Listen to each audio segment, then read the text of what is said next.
ആലിയാടും കുന്നിൽ പിറന്നു മൈലാഞ്ചിക്കാട്ടിൽ വളർന്നു എന്ന് കവി പെരിയാറിനെക്കുറിച്ച് പറയുന്നത് പോലെ ആമസോണിൽ പിറന്നു ആൻഡീസിൽ വളർന്നു. എന്താണ് പറഞ്ഞു വരുന്നതെന്ന് മനസ്സിലായോ? കൂട്ടുകാർക്കെല്ലാം മിസ് ആൻഡീസ് ഫുഡ് നോട്ട്സിൻ്റെ മറ്റൊരു എപ്പിസോഡിലേക്ക് വളരെ സ്നേഹപൂർവ്വം സ്വാഗതം. ഇന്ന് ഞാൻ പറഞ്ഞു വരുന്നത് ആമസോൺ എന്ന മഹാനദിയുടെ അത്യുന്നതമായ ഉറവിടത്തിലെങ്ങോ പിറന്നു വീണ ഒരു ഫലസസ്യമാണ് അബിയു. അപ്പോൾ അവിടെ മാത്രം ഉണ്ടായിരുന്ന ഒരു ഫലം ഇന്ന് എൻ്റെ മുറ്റത്ത് എത്തിയ ഒരു കാര്യമാണ് ഇന്നത്തെ എപ്പിസോഡിൽ ഞാൻ നിങ്ങൾക്കായി ഷെയർ ചെയ്യുന്നത്. ആദ്യമായിട്ടാണ് ഞാൻ ഈ ഫ്രൂട്ട് കഴിക്കുന്നത്. ഇതിനെക്കുറിച്ച് ഒരു ട്രെൻഡിങ് ഇതായിട്ട് ഞാൻ ഈ അടുത്ത നാളുകളിലൊക്കെ ഒരുപാട് അബിയുവിനെക്കുറിച്ച് കണ്ടിട്ടുണ്ട്. അങ്ങനെ 2 വർഷം മുമ്പ് വാങ്ങി വെച്ചൊരു തൈയാണ്. ഇപ്പോൾ ഇഷ്ടം പോലെ കായ്ച്ചിട്ടുണ്ട്. കുറേയൊക്കെ നന്നായിട്ട് ഇതാ പഴുത്ത് എല്ലാം ഫുള്ള് മഞ്ഞ കളറായി. അപ്പോഴാണ് നമുക്കിത് പറിച്ചെടുക്കാൻ പറ്റുന്നത്, അപ്പോഴാണ് പറിച്ചെടുക്കേണ്ടത്. അപ്പോൾ ചിലത് പച്ചയായിട്ട് നിൽപ്പുണ്ട്, ചിലത് പഴുത്തു വരുന്നു. എന്തായിരുന്നാലും ഭയങ്കര സന്തോഷമായി എനിക്കിത്. കാര്യം വാങ്ങി വെച്ചത് എന്നോട് പറഞ്ഞിരുന്നു ഒരുവിധം വെയിലുള്ളിടത്ത് ഇത് വെക്കണം, ഒരുപാട് തണലിൽ വെക്കാൻ പാടില്ല. അപ്പോൾ അവർ പറഞ്ഞതുപോലെയൊക്കെ ഞാൻ ചെയ്തപ്പോൾ അവർ പറഞ്ഞതുപോലെ തന്നെ ഇഷ്ടം പോലെ പഴവും ഇതിനകത്തുണ്ടായിട്ടുണ്ട്.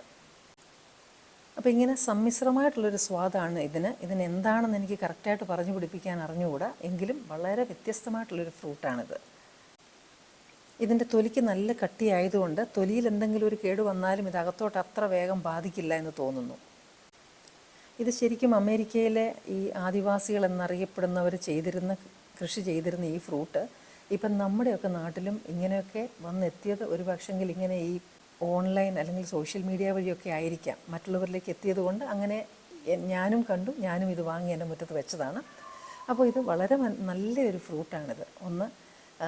പറ്റുമെങ്കിൽ സ്ഥലമുള്ളവരൊക്കെ ഒന്ന് മേടിച്ചൊരു മൂലയ്ക്ക് ഇത് വെച്ചാൽ നല്ലതാണെന്നാണ് എൻ്റെ ഒരു അഭിപ്രായം. അപ്പോൾ സാധാരണയായിട്ടൊരു പാചക ചാനലാണ് എൻ്റേത്. ഒരുപാട് റെസിപ്പീസ് ഞാൻ ഓൾറെഡി ഇട്ടിട്ടുണ്ട്. നിങ്ങൾ ആദ്യമായിട്ടാണ് ഈ ചാനൽ കാണുന്നതെങ്കിൽ സബ്സ്ക്രൈബ് ചെയ്യാനും അതുപോലെ തന്നെ ബെല്ലൈക്കൺ പ്രസ് ചെയ്തതിന് ശേഷം ഓൾ എന്നുള്ള ഓപ്ഷൻ സെലക്ട് ചെയ്താൽ ഞാനിടുന്ന എല്ലാ വീഡിയോസിൻ്റെയും നോട്ടിഫിക്കേഷൻസ് നിങ്ങൾക്ക് കിട്ടും. അപ്പോൾ ഇത് മുറിക്കുമ്പോൾ നമ്മളിങ്ങനെ വൃത്താകൃതിയിലൊന്ന് മുറിച്ചെടുത്താൽ നമുക്കത് അരി അങ്ങ് കട്ട് ചെയ്ത് കളയാതെ ഇങ്ങനെ ഊരിയെടുക്കാം. അതുപോലെ തന്നെ ഒരു ക്രീം കളറുന്ന വെള്ള കളറാണ്, പ്യുവറായിട്ടുള്ള വൈറ്റ് അല്ല ഇത്. അതുപോലെ ജെല്ലിയായിട്ടുള്ള ഈ അകക്കാമ്പ് വളരെ ടേസ്റ്റി ആയിട്ടുള്ളതാണ്. ഇതിന് വാനിലയുടെയും ക്യാരമലിൻ്റെയും അതുപോലെ തന്നെ നമ്മുടെ കൈതച്ചക്ക ഇതിൻ്റെയൊക്കെ ഒരു ടേസ്റ്റ് ഉണ്ട്. ഇതൊക്കെ ഞാൻ നേരത്തെ മനസ്സിലാക്കിയിട്ടുണ്ട്, വായിച്ചിട്ടുണ്ട്. പക്ഷേ എനിക്ക് തോന്നുന്നത് ഇത് നാരങ്ങായുമായിട്ടും എന്തോ ഒരു കുടുംബ ബന്ധമുണ്ട്. കാര്യം എന്തോ ഒരു നാരങ്ങയുടെ ഒരു സ്മെല്ലോ ഒരു ടേസ്റ്റോ അങ്ങ് സൈഡിൽ കൂടി ഇങ്ങനെ വരുന്നുണ്ട്. കറക്റ്റ് സമയത്ത് നാട്ടിലിപ്പോൾ വന്നതുകൊണ്ടാണ് എനിക്കിതിങ്ങനെ കഴിക്കാൻ പറ്റിയതും അതുപോലെ തന്നെ നിങ്ങളെ ഒന്ന് കാണിക്കാൻ പറ്റിയതും. അപ്പോൾ ഇത് പാചകം എപ്പോൾ വേണമെങ്കിലും ചെയ്ത് കാണിക്കാം, പക്ഷേങ്കിൽ ഫലങ്ങളൊക്കെ അതുണ്ടാകുമ്പോഴല്ലേ കാണിക്കാൻ പറ്റുള്ളൂ. അതുകൊണ്ടാണ് ഞാൻ ഈ എപ്പിസോഡ് ഇന്ന് ഇതാക്കിയത്. അതുപോലെ ഇൻട്രസ്റ്റിംഗ് ആയിട്ടുള്ള 1-2-3 കാര്യങ്ങളും കൂടെ എൻ്റെ കൃഷി കാര്യങ്ങളിനകത്തുണ്ട്. അത് ഞാൻ മെല്ലെ മെല്ലെ കാണിക്കാം. ഇടയ്ക്ക് എപ്പോഴെങ്കിലും 1-2 എപ്പിസോഡുകളായിട്ട് അത് കാണിക്കാം. ഈ പാചകം പോലെ തന്നെ എനിക്ക് ഒരുപാട് താല്പര്യമുള്ള കാര്യമാണ് കൃഷിയും അതുപോലെ തന്നെ ഗാർഡനിങ്ങും. അപ്പം അതും ഞാൻ വളരെ വ്യത്യസ്തമായിട്ടുള്ള ചില കാര്യങ്ങളൊക്കെ നിങ്ങളെ ഒന്ന് കാണിച്ചു തരാം.